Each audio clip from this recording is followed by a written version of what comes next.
नमस्कार दोस्तों, मेरा नाम है अर्पित और आप देख रहे हैं बैंकिंग वाला। कल एनआईसीएल असिस्टेंट का कट ऑफ रिलीज हुआ है और काफी शॉकिंग कट ऑफ रिलीज हुआ है। और जो लोग एसबीआई क्लर्क की तैयारी कर रहे हैं उनको ये वीडियो जरूर देखना चाहिए क्योंकि आपको बहुत कुछ लर्निंग यहाँ पे मिलेगी। देखिए, आपके सामने ये कट ऑफ का डेटा है, शायद आपको ये प्रॉपर ना दिख रहा होगा, है ना। आप पीडब्ल्यू की जो है वो क्या कहते हैं, वेबसाइट पे आप जाइएगा, ऐप पे जाइएगा, वहां पे आपको ये डिटेल यहाँ पे मेंशन है। मैं आपको इसके की पॉइंटर्स बता देता हूँ। 25 प्लस स्टेट्स के जो कट ऑफ रहे हैं वो 80 प्लस रहे हैं। पहली चीज, 25 के आसपास जो स्टेट्स हैं उनका कट ऑफ लगभग 80 जो है वो गया है।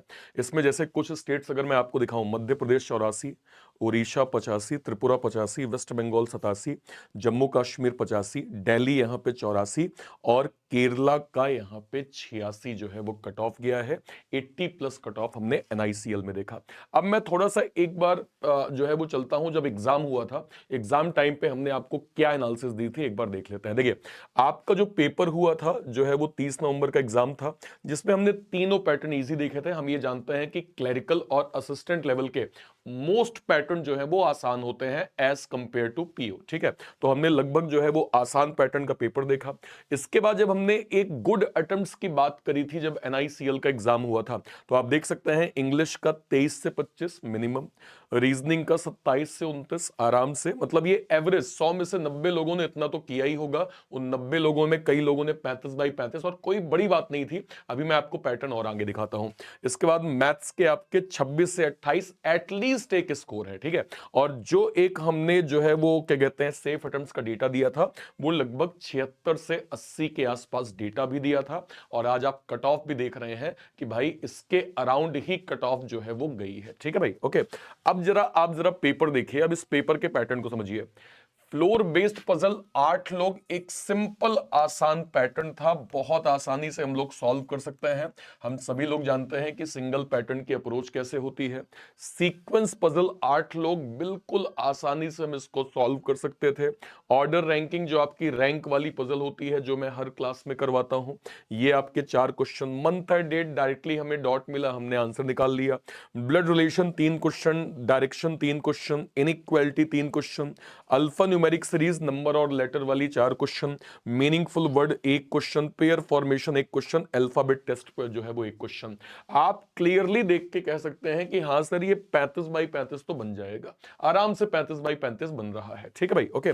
इसके बाद अगर आप जो है वो मैथ्स में देखिए सिंप्लीफिकेशन अप्रोक्सीमेशन के 10 क्वेश्चन, ये सीरीज नंबर सीरीज के आपके जो है वो क्या कहते हैं 5 क्वेश्चन, जो है वो बार ग्राफ डीआई के 7 क्वेश्चन।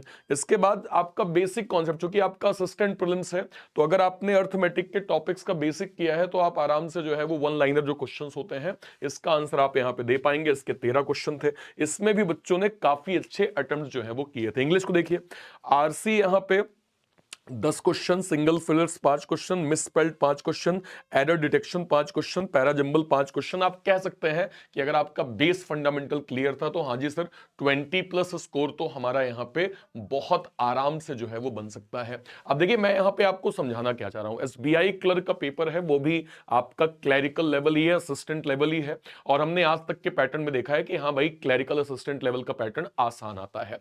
जब मैं इजी की बात करता हूं, इसका मतलब यह है कि हाँ भाई, कॉन्सेप्चुअली सवाल ज्यादा पूछे जाते हैं, ना कहिए कुछ लॉजिकल होंगे, लेकिन कॉन्सेप्चुअली सवाल आपके ज्यादा होंगे। अभी मैंने एसबीआई क्लर्क का एक कट ऑफ का वीडियो किया था, जहां मैंने आपको बताया कि हाँ भाई, लास्ट ईयर किसी एक स्टेट का जो कि वेस्ट बंगाल था, उसका मैक्सिमम कट ऑफ हमने 80 देखा। और इस वाले क्लरिकल लेवल एग्जाम के हमने कई स्टेट्स के नंबर जो है वो 80 प्लस देखे। मेरा कहने का मतलब यह है कि आप अगर assistant level clerical level exam को टारगेट कर रहे हैं, तो आप दो चीजें एक एक बिल्कुल मेक श्योर करिए। हमें कॉन्सेप्चुअली सवाल ज्यादा पूछे जाएंगे। जैसे हमें पता है कि अगर एक सर्कल में 8 लोग बैठते हैं, सब अंदर देखते हैं, ये लेफ्ट राइट होगा, तो उसी लेफ्ट राइट कॉन्सेप्ट को एक सवाल फॉर्मेट में आपको एसबीआई क्लर्क दे देगा, आप इसका आंसर निकालिए। तो हमें जब कॉन्सेप्चुअली सवाल ज्यादा जो है वो पूछे जाते हैं, इसका मतलब यह है कि अगर हम बेस फंडामेंटल कुछ टॉपिक के क्लियर कर लें, जैसे फॉर एग्जांपल रीजनिंग है, अगर मैंने सिटिंग पजल पढ़ ली, syllogism, inequality, alpha numeric series, blood relation, coding और डायरेक्शन पढ़ लिया, रैंक पजल पढ़ लिया, तो ये 20-22 टॉपिक टॉपिक्स में से 6-7 टॉपिक सफिशिएंट हैं कि आपको अच्छे नंबर दे दिए जाएं। अब देखिए, अगर मैं जब कहता हूं कि भाई आपके रीजनिंग में 20 से 22 जो है वो पजल के क्वेश्चन हमें देखने को मिले, है ना, और एग्जाम में लगभग हम जानते ही हैं कि 70% तक का वेटेज होता है पजल के लिए, जो है क्या कहते हैं, पजल के लिए आपके पास कोई टेंशन नहीं है। आपको यहां पे क्या करना है, आपको डेली 12 बजे पजल का सेशन करना है सारे बच्चे। मैं एक रीजनिंग की स्ट्रेटेजी बता रहा हूं, सेम तरीके से आप मैथ और इंग्लिश को फॉलो कर लीजिए।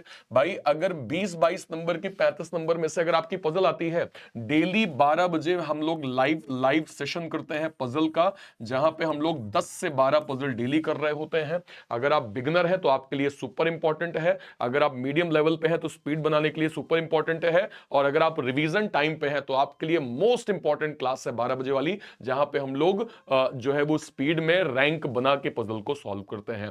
तो आपका पजल का जो है वो कॉन्सेप्ट क्लियर। इसके अलावा जो क्या कहते हैं मिसलेनियस पार्ट है, उसके लिए हम लोग डेली 10 बजे का सेशन करते हैं, और 10 बजे के सेशन में कंप्लीट मिसलेनियस में आपको प्रोवाइड कर रहा हूं। मतलब आपको कंटेंट मिल रहा है, आपको कंप्लीट जितनी रिक्वायरमेंट है एसबीआई के लिए वो सब मैं दे रहा हूं। आपको थोड़ा फोकस करना पड़ेगा, मेहनत करनी पड़ेगी। देखिए अभी टाइम है हमारे पास क्लैरिकल के लिए, आप समझिए आपका टाइम टेबल स्ट्रिक्ट आपके अकॉर्डिंग होना चाहिए। सेक्शनल मॉक इनिशियल लेवल पे जो भी टॉपिक आपके कंप्लीट होते जाए उसको आपको देखना है। अगर आप अभी शुरुआत कर रहे हैं तो एक्यूरेसी सुपर इंपॉर्टेंट है। एक्यूरेसी पहले फोकस करिए, स्पीड बाद में फोकस करिए। यकीन माने आप मुझे थैंक यू बोलेंगे इस एक स्ट्रेटेजी के लिए, अगर आपने एक्यूरेसी को स्टार्टिंग में फोकस कर लिया तो। इसके अलावा ये कंडीशनल है, अगर आप रिपीटर हैं मतलब आपका कंप्लीट रिवीजन हो गया है तो आप डेली एक प्रीलिम्स दीजिए। अबाउट टू एंड क्या कहते हैं, अगर आपका सिलेबस है ऑल्टरनेट वे में आप मॉक दीजिए। और अभी आप टॉपिक वाइज सीख रहे हैं, हफ्ते में 2 से 3 कंप्लीट फुल लेंथ प्रीलिम्स के मॉक टेस्ट आपको जरूर देना है। और जब मैं मैथ्स की बात करता हूं तो मैथ्स में आपका स्पीड मैथ्स ना केवल प्री में आपका आता है, जैसे अभी हमने देखा कि लगभग जो है वो क्या कहते हैं 10 और 15-16 नंबर की आपकी नंबर सीरीज सिंप्लीफिकेशन अप्रॉक्सीमेशन आई, इतनी आपकी जनरली आती है। तो ये ना केवल आपके प्रीलिम्स में काम आएगी, मेंस में भी कैलकुलेशन काफी हेल्प करेगा।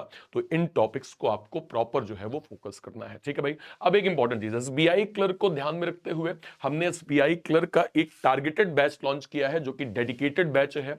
ये उन बच्चों के लिए है जो आज कह रहे हैं कि सर क्या मैं आज से पढ़ाई करना स्टार्ट करूं, क्या मेरे लिए बेनिफिशियल होगा। The answer is yes, 100% beneficial होगा। आपको डिसिप्लिन वे में यहां पे टारगेटेड स्टडी करनी है। देखिए टारगेटेड का मतलब क्या होता है, मोस्ट रेलेवेंट कंटेंट जो एसबीआई क्लर्क में पहले आ चुके हैं, है ना, पहले पूछे गए हैं, इस बार आ सकते हैं, आने की पूरी संभावना है, उसको हम लोग बिल्कुल डेडिकेटेड स्टडी कर रहे हैं। आपको रेगुलर बेस पे क्लास के दिए गए टास्क को पूरा करना पड़ेगा, क्लास के बताए गए डिसिप्लिन को फॉलो करना पड़ेगा। आपके लिए एसबीआई क्लर्क कहीं नहीं गया है।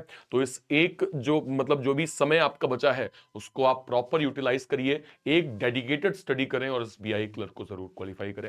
इसके अलावा हमने एसबीआई पीओ का भी एक डेडिकेटेड टारगेटेड बैच लॉन्च किया है। यहां पे हम एसबीआई पीओ की जो है वो बिल्कुल बेसिक से बिल्कुल एकदम स्क्रैच से स्टडी कर रहे हैं, और जो मोस्ट रेलेवेंट कंटेंट आपके एग्जाम में पूछा जाएगा उसको भी हम लोग यहां पे फोकस कर रहे हैं, ठीक है। ये दोनों आपको इंडिविजुअल भी मिल जाएंगे और ये दोनों आपको बैंक महापैक के अंदर मिल जाएंगे। बैंक महापैक क्या होता है, अगले 1 साल तक जितने भी banking, insurance, SEBI, NABARD, RBI, इसके जो भी नोटिफिकेशंस के जो भी बैचेस बनेंगे वो सब आपको बैंक महापैक के अंदर 1 साल तक फ्री ऑफ कॉस्ट मिलने वाले हैं, जिसकी 1 साल की फीस 2799 रुपए रखी गई है। तो आज के आज अवेल करें और जो है वो पढ़ाई स्टार्ट करें। कहीं कोई डाउट होता है, कोई दिक्कत होती है, वीडियो के कमेंट सेक्शन में अपनी बात आप जरूर रखिएगा। Till then bye bye, thank you so much, जय हिंद, थैंक यू।